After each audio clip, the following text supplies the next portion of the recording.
Ngayon, dumako na po tayo dito mga kababayan sa mainit na topic natin na tungkol po ito sa mga DDS na tangang guro. Mga kababayan, talakayin po natin itong mga DDS na tanga na mga guro. Di ba? Ito pong mga DDS na tangang guro na to ay talagang nakaka-alarma na. Iyak po sila ng iyak, mga kababayan, ha? Iyak po sila ng iyak dito po sa ginawa ng aking mahal na magandang matalinong Auntie Claire. Aray ko. Di ba? Mga kababayan, bakit po ba natin sinasabi ito? Etong mga tangang teacher na to, nung si Sarah po ay, eto po pakinggan nyo mga kababayan, nung si Sarah po ay nagsalita tungkol po sa mga guro, abay wala silang nasabi, mga kababayan. Pakinggan natin to. Anuhin ba natin yung classroom kung yung bata na nakaupo doon ay hindi natututo? At yung teacher na nagtuturo doon ay hindi marunong magturo. Ano mga teacher na tanga? Ano? Mga teacher na ibang mga gurong tangang DDS. Ano? Aray ko. Ulitin ko. Diba? Kasi anuhin ba natin yung classroom kung yung bata na nakaupo doon ay hindi natututo?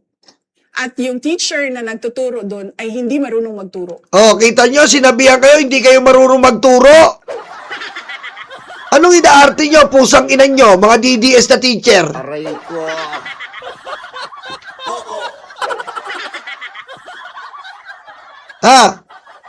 Kayong mga DDS na teacher, mahiya kayo sa balat nyo.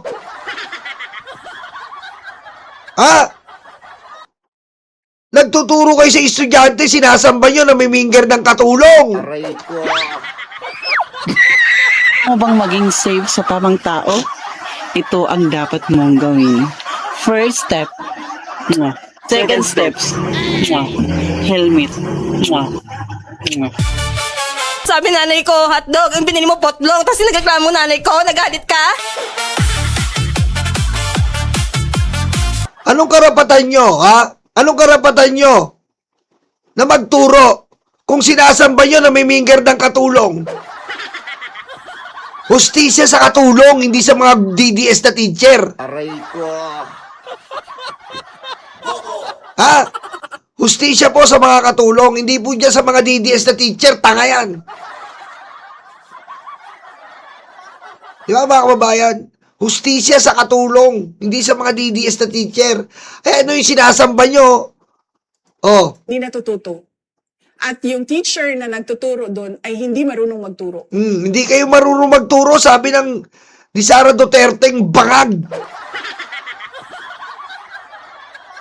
Ayan, hindi kayo natuto. Kasi ito, parehas ng tatay niya namiminger kay Sulaika. Aray ko. At yung teacher na marunong magturo, walang kwenta yung kanyang curriculum. Teacher nyo, walang kwenta. Ano? Ba't di kayo nagalit? Pusang ina nyo lahat. Ba't di nagalit yung mga pusang inang nyo lahat ng mga DDS teacher? Ano? Diretso. At yung teacher na marunong magturo, walang kwenta yung kanyang curriculum, yung tinuturo niya sa bata. Di ba? Kita nyo? Ayan mismo si Sarah, tarantado. Hi friends and not friends and not friends.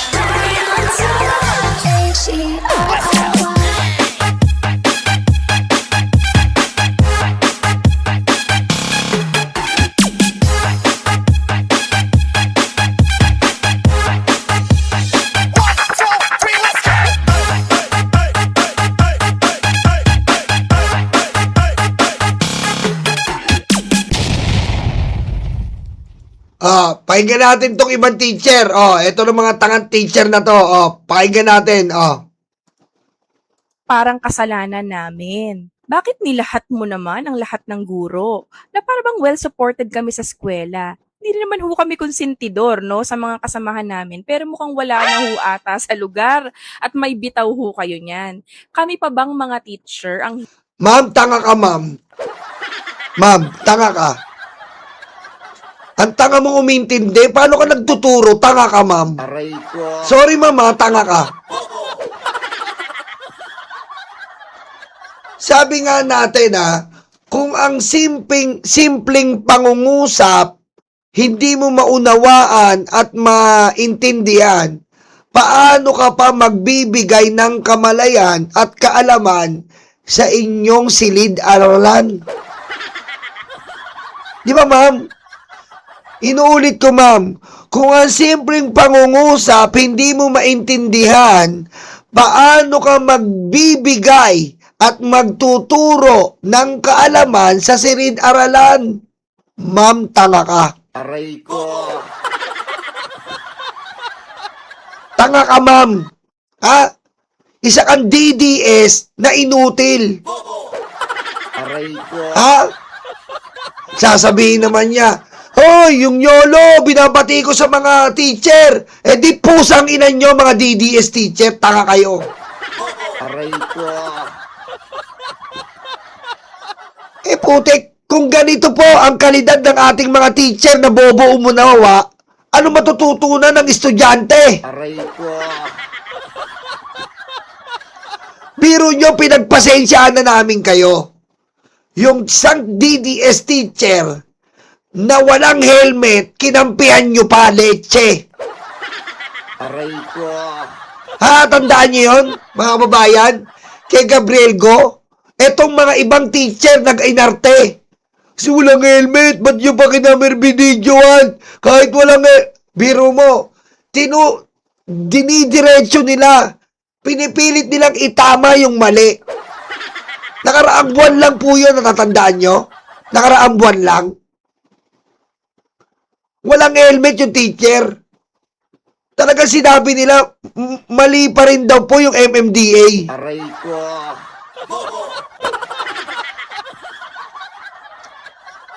Kinampihan nyo na nga yung walang helmet. Ngayon naman kakampihan nyo yung pagkabobo nyong umintindi. Aray ko. Diretso. Yusek Claire, bakit biglang parang kasalanan namin? Bakit nilahat mo naman ang lahat ng guro? Na para bang well-supported kami sa eskwela? Hindi rin naman ho kami konsentidor, no, sa mga kasamahan namin. Pero mukhang wala na ho ata sa lugar at may bitaw ho kayo niyan. Kami pa bang mga teacher ang hindi nagtuturo ng magandang asal at kawalang modo sa mga... Sabi ni Jeng Potpot, 1 plus 1 equals bobo. Aray ko. Diba? Ma'am, ang bobo mo, ma'am. Mag-aral ka. Ma'am, kasi yan ang tututunan nyo kay Sara Duterte. Aray ko. Sasabihin nila, hindi naman kami DDS eh. Hindi kayo DDS, pero ganyan utak nyo? Hindi naman kami DDS. Ba't ganyan utak nyo? Aray ko. Anong matututunan ng estudyante sa inyo? Aray ko.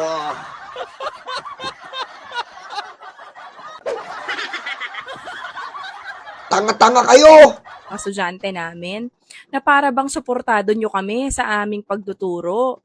Ang mga halal na opisyal kasama na nga ang Malacanang dapat na maging modelo pero wala ho yatang inatupag kundi korupsyon pag nanakaw. Anak ng weteng, anak ng weteng, Anong korupsyon pag nanakaw? Lumalaban nga sa korupsyon, ate. Tanga-tanga kang guro. Tanggapin mo sa sarili mo yan, bobo ka. Aray ko. Dapat DepEd, tanggalin nyo to, tanga to. Biro mo, paano to nakapasa sa mga critical thinking na mga tanong ng pagiging guro? Kasi may mga ganyan yan eh. Paano nakalusot to? Tatanga-tanga to. Kasi mga kababayan, nakaka-alarma po to. Kung ang pagkaintindi ng guro ay mali, ang pagkaintindi rin ng estudyante ay mali. Diba? Kung ang pagkaintindi niya 1 plus 1 equals bobo, tuturo niya sa estudyante niya, isusulat niya sa curriculum niya 1 plus 1 equals bobo. Ibabahagi niya sa estudyante niya 1 plus 1 equals bobo. Aray ko. Diba? Bakit hindi nyo binati ko si Sarah nang nilait-lait kayo, mga hayop kayong DDS na teacher? Aray ko. Diba? Oh. Pagsasamantala at kawalan ng pananagutan ang nakikita ng publiko. Maging ehemplo at kayo rin po ay magsilbing pangalawang guro sa ating mga kabataan. Tanga! Kayo maging ehemplo, bobo kayo umintindi. Aray ko. Kayong mga guro, ang bobo umintindi. Aray ko. Sasabihan mo pa yung mga yung gobyerno, nasaktan kayo sa kabobohan nyo. Ano ba ginagawa ng ibang mga teacher? Tignan nyo po ito. Ano na ba ginagawa ng ibang mga teacher? Ito po, isa-isayin natin.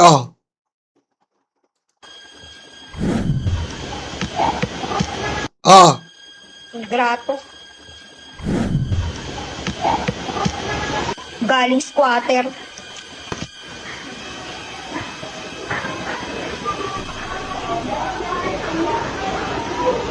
Nang mararating sa buhay. Kita mo? Yan ang mga teacher! TikTok ng TikTok!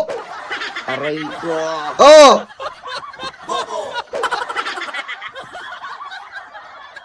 Yan ang mga teacher ngayon! Aray ko. Ayan na po mga teacher!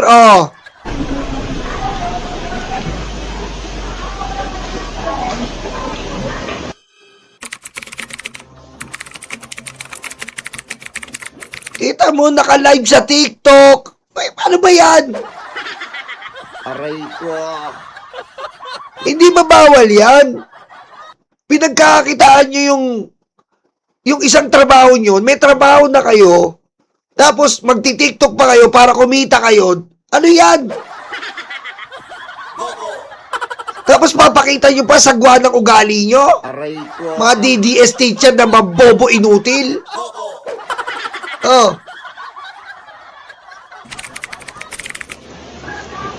Nakakalimutan nyo yung boundaries nyo Kakalimutan nyo yung boundaries nyo.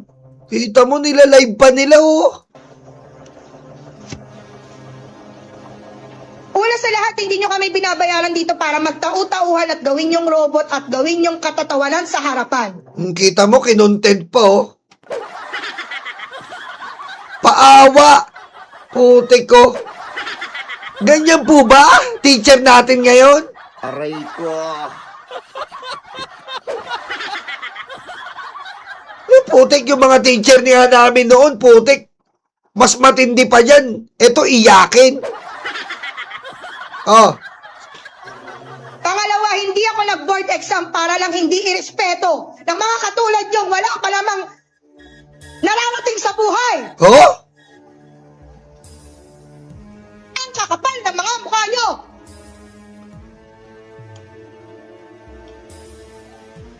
Di nyo nga kaya buhayin yung mga sarili nyo? Kita mo? Aray ko. Paawa, putik. Kaya ba teacher natin ngayon? Aray ko. Yan po yung sinasabi ayan po yung sinasabi natin. Putik, imbis na sa principal dumulog, sa TikTok.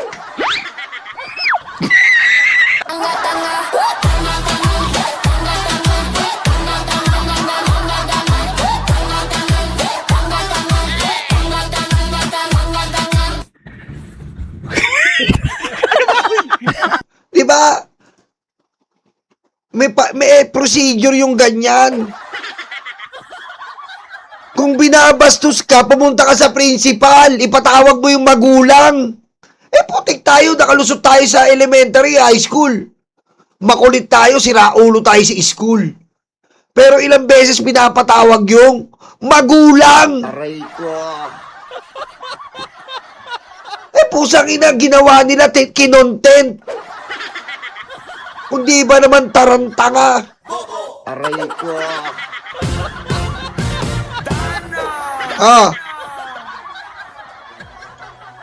Hindi kayo marunong rumispeto?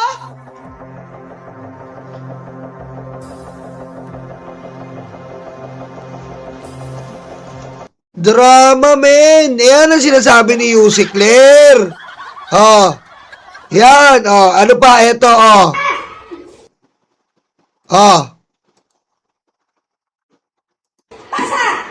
Yung sinasabi ko hindi marunong bumasa. Paano naman hindi marunong bumasa? Hindi naman tinuturuan ng kanyang nanay sa bahay.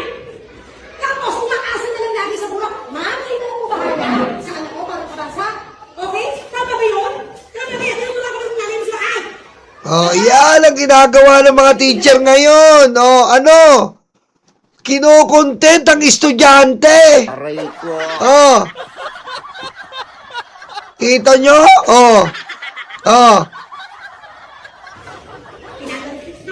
Tinuturuan ka ba ng nanay mo sa bahay?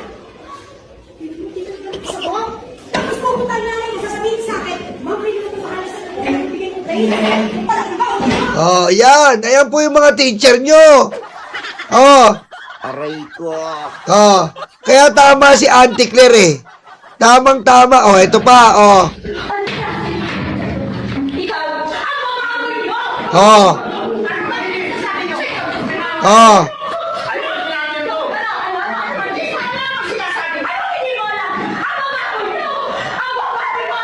Teacher.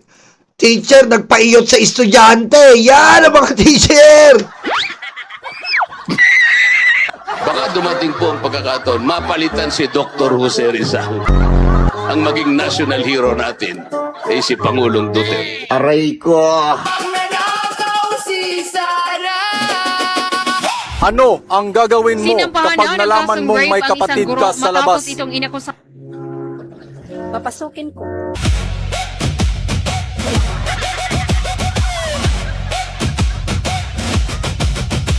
Yun, isa. Eto pa. Yun. Teacher, binembang estudyante. Eto rin, teacher, binembang estudyante. Sinampahan na ng kasong rape ang isang guro matapos itong inakusahan ng pangmomolestya sa kanyang 15 anyos na estudyante sa bayan ng Katmon, Cebu. Ayon sa pulisya, ang suspect ay isang 38 anyos na guro sa senior high school at... Yan, ayan mga teacher, ayan, naungkat tuloy yung mga pinaggagawa nyo.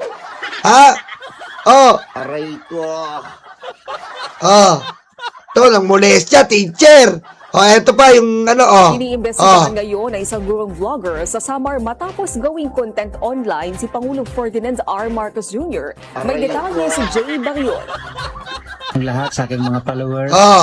Nakatanggap ng matinding pambabatikos. Ito na yung tarantado. Ikaw tarantado tong teacher na to eh. Tarantado ka ba? Aray ko. Kung nandito lang tatampaling kita ng kaliwat kanan, tarantado ka eh. Ginawa mong content yung estudyante mo, mali pa yung content mo. Anong masasabi sa presidente na namili ka, nilagyan mo lang lahat BA? Kundi ka ba naman tarantado ang putang ina ka? Aray ko. Dapat to tinatanggal to eh. Ngayon hihingi ka na ng sorry. Kundi ka tarantado. Aray ko. Alam nyo bakit po tayo, gagagalit Tinuruan niya yung mga bata eh. Diba? Masisend na sa mind ng bata yun. Dahil sa tarantadong teacher na to. Aray ko.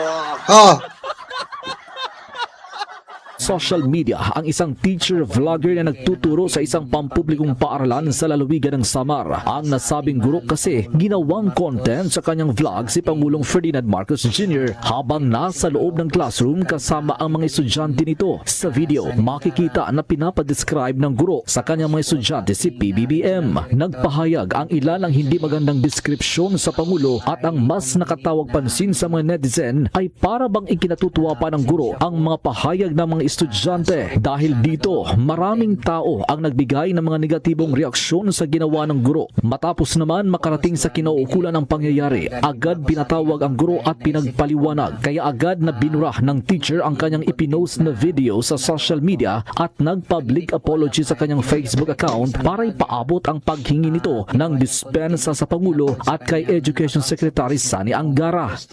Ako po ay humihingi ng pasensya po. Ngayon, hihingi ka ng pasensya, tanga ka. Aray ko. Po sa nagawa kong content. Pasensya po dahil nai-upload ko po yun sa aking account August 1. Dinilit ko po yun kaagad. Binura ko sa aking account. Samantala, napag-alaman matapos ang isinagawang masusing pagsusuri ng legal team ng Samar DepEd Division na nilabag umano ng guro ang DepEd Policy and Guidelines for Responsible Use of Social Media. Okay, tama. May ganyan po yan. May responsible use of social media. Hindi po kinukontent, ha? Hindi po kinukontent. Yung mga estudyante. Dito nga sa social media, pinapablur po ang mga bata. Sa amin po, pinapablur ang mga bata as much as possible. Sila po kinukontent nila. Anong klase itong mga to? Mary Jane De Vera, Marcelina, Honesto, Kabsat Makoy, shoutout. Aray ko. Kita nyo? Kaya posibleng humarap siya sa kaukulang parusa. According to the teacher, ang iya kasi mga content is more on comical content, no? So mga patawa. But sad to say, ang iya mga content involving children, which is very pwede DepEd kasi may na po guidelines si DepEd na really may bimamandukan ang hinuman nga empleyado po han DepEd, no, to refrain from using classrooms and children in their content. Sa ngayon, patuloy na pumapasok ang guro habang gumugulong ang investigasyon. Ako, si Kita nyo, mga kababayan? Ngayon, magagalit kayo kay Yusik Ler. Hindi kayo nagalit dito sa pusang inang Sara Duterte. Dito kayo magalit, mga kababayan. Yan, ulitin ko. Diba? Kasi anuhin ba natin yung classroom kung yung bata na nakaupo doon ay hindi natututo? Diyan kayo magalit sa putang inang bangag na si Sara Duterte. Aray ko. Diba? Kasi anuhin ba natin yung classroom kung yung bata na nakaupo doon ay hindi natututo? At yung teacher na nagtuturo doon ay hindi marunong magturo. At yung teacher na marunong magturo, walang kwenta yung kanyang curriculum. Kita nyo? Sinabihan kayong walang kwenta, hindi marunong magturo. O ba't hindi nyo kinall out pusang ina nyo? Aray ko.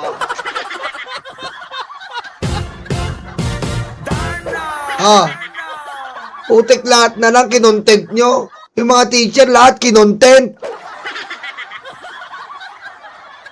Putik, wala kayong pakialam. Aray ko.